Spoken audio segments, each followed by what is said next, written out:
বাংলা তো ফকির করলাম, মাজারের টাকা গেলে ফকির পাই। আরে স্যার বুঝলেন না কে মাজার যদি না থাকে গলিতে গলিতে যায় গান না করলে ছাত্ররা মানে না সাইন্টিস্ট ডিস্ট্রিক্ট না করে ভিডিও দিলে ফেসবুকে ছেড়ে দেয় স্যার আপনার একটা মান সম্মান আছে না স্যার ইজ্জতের ব্যাপারে, ইজ্জতের ব্যাপারে মাজার কাজ সেফটি জায়গায় হলে মাজার রাখলে কাজা খাওয়ার লেগে আরো সরাই। হ্যাঁ, আপনার কি সমস্যা দ্বিগুণটা শুনি?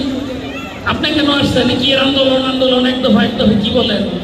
আপনি কোন ফেডারেশন?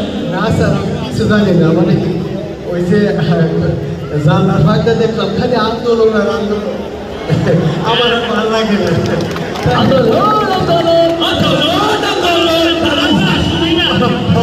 আন্দোলন মানে আন্দোলন জিনিসটা ভালো লাগে, এখানে সময় আন্দোলন মানে আমার কোনো কাম নাই তো তাই।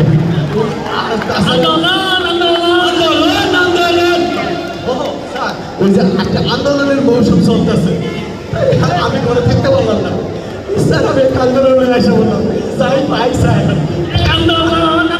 কিছু নাই স্যার। মানে আন্দোলনের মৌসুম চলতেছে, এর জন্য দেখা দেখি উনিও আন্দোলন আসছে। আপনার কি চাওয়া পাওয়াটা কি? আপনার দাবিটা কি সেটা বলেন শুনি।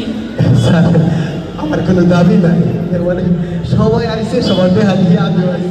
আন্দোলন আন্দোলন আন্দোলন আন্দোলন আন্দোলন আন্দোলন আন্দোলন কোনো দাবি দেওয়ার নাই না স্যার, মানে এমনিতে আইসে যা দিবেন তাই করছে। মানে আমরা যে দাবি করবো আমি ও মানো আমি না তো আইসো না। আচ্ছা বুঝা বুঝছি, এই সমস্যার সমাধান এটা আসলে বৈষম্য করে দিবেন না? হ্যাঁ সব দিব সব, কারণ যেভাবে রাস্তাঘাট অবরোধ করে এই আন্দোলন চলতেছে, এই আনসার এইটা সেই দাবি যাবি তাতে তোমরা ফুকিট ফেডারেশন, অটো ফেডারেশন, গাজা ফেডারেশন লাগে একজন আইসে, আর কিছু দরকার নাই, যা দেখে খুশি আর কি।